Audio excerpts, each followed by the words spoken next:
वो रात अंधेरी थी। आसमान पर बादल छाए थे। चांद की रोशनी भी कहीं खो गई थी। शेरनी अपने बच्चों को गुफा में सुलाकर गहरी नींद में थी। अर्जुन दूर शिकार पर गया हुआ था। धीरे धीरे कदमों की आहट लिए भैरव और उसके साथी गुफा के पास पहुंचे।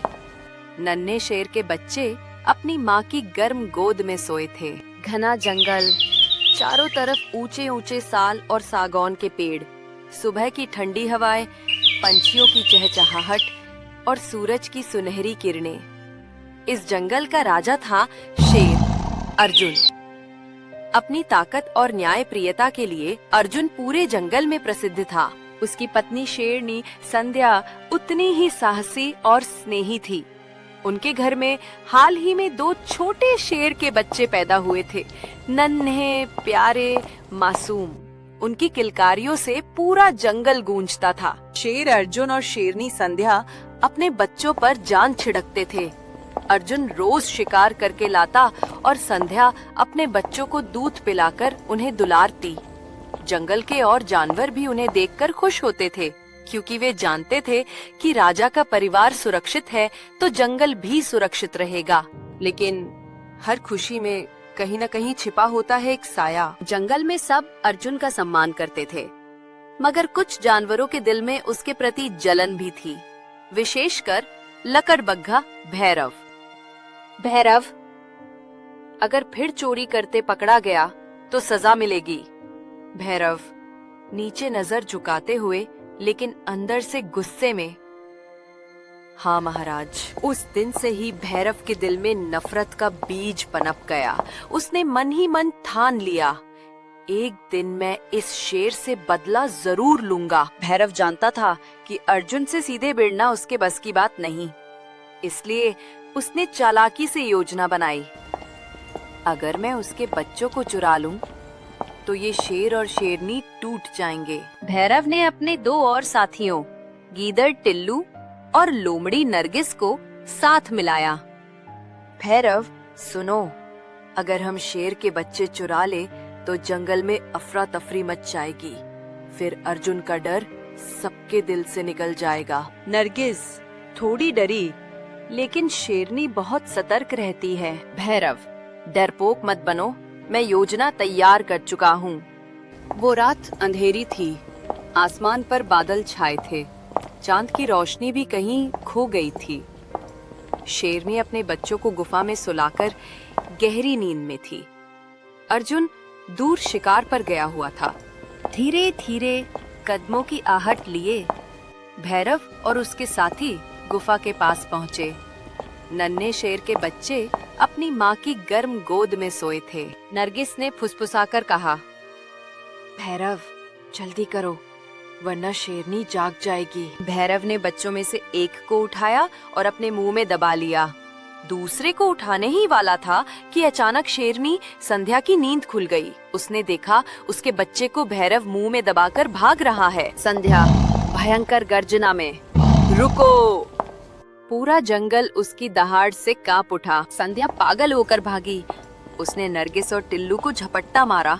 दोनों डरकर भाग खड़े हुए, लेकिन भैरव बच्चा मुंह में दबाए तेज दौड़ रहा था। संध्या ने पूरी ताकत लगाई और छलांग लगाई, लेकिन भैरव झाड़ियों में गायब हो गया।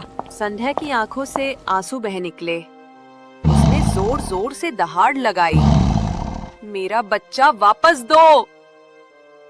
जंगल के सारे जानवर जाग गए। हर तरफ अफरा तफरी मच गई। कुछ देर बाद अर्जुन लौटा। उसने देखा संध्या रो रही है और एक बच्चा गायब है। कौन था वो? किसने हिम्मत की मेरे बच्चे को छूने की? संध्या, भैरव, लकड़बग्घा भैरव ले गया। अर्जुन की आंखों में आग जल उठी। उसने तुरंत दहाड़ लगाई, भैरव! चाहे जंगल के किसी कोने में छुपा हो, मैं उसे ढूंढ निकालूंगा। 3 दिन तक अर्जुन और संध्या ने अपने बच्चे की तलाश की, हर गुफा, हर झाड़ी, हर नदी किनारे, लेकिन बच्चा कहीं नहीं मिला। संध्या का दुख असहनीय हो गया। कई बार वह पेड़ के नीचे बैठकर रो पड़ती। संध्या, अर्जुन, अगर बच्चा नहीं मिला तो मैं जी नहीं पाऊंगी। अर्जुन उसे सांत्वना देता, लेकिन उसके भीतर भी ज्वालामुखी फट रहा था। दरअसल भैरव बच्चे को अपनी गुफा में छुपाए हुए था। वो उसे मारना नहीं चाहता था। वो जानता था जितना शेर और शेरनी परेशान होंगे उतना मेरा बदला मीठा होगा। भैरव बच्चे को डरा कर रखता, भूखा रखता। नन्हा बच्चा माँ के बिना लगातार रोता रहता। कुछ दिनों बाद अर्जुन ने सारे जानवरों को इकट्ठा किया। हाथी गजेंद्र, भालू बलराम, बंदर किशन और अन्य सब आए। अर्जुन, मेरे बच्चे को भैरव ने चुराया है। अगर वो वापस नहीं मिला तो मैं पूरे जंगल को तहस नहस कर दूंगा। गजेंद्र ने गंभीर स्वर में कहा। राजा अर्जुन, गुस्से से निर्णय सही नहीं होते। हमें सबूत चाहिए। उसी समय नरगिस डरकर आगे आई और सच बता दिया। नरगिस, हाँ, ये सच है। भैरव ने ही चोरी की थी। पंचायत ने तुरंत भैरव को पकड़ने का आदेश दिया। अर्जुन खुद भैरव की गुफा पर पहुंचा। भैरव घबराया, लेकिन फिर भी बोला, भैरव, क्या करेगा अर्जुन? तुम्हारा बच्चा मेरे पास है। अगर एक कदम भी आगे बढ़े तो। अर्जुन ने बिना सुने झपट्टा मारा। दोनों में भयंकर लड़ाई हुई। धरती कांप उठी, पेड़ों की डालियां टूट गईं। आखिरकार अर्जुन ने भैरव को धराशायी कर दिया। संध्या दौड़कर गुफा में गई और अपने बच्चे को छाती से लगा लिया। पंचायत ने भैरव को कड़ी सजा दी। उसे जंगल से निकाल दिया गया।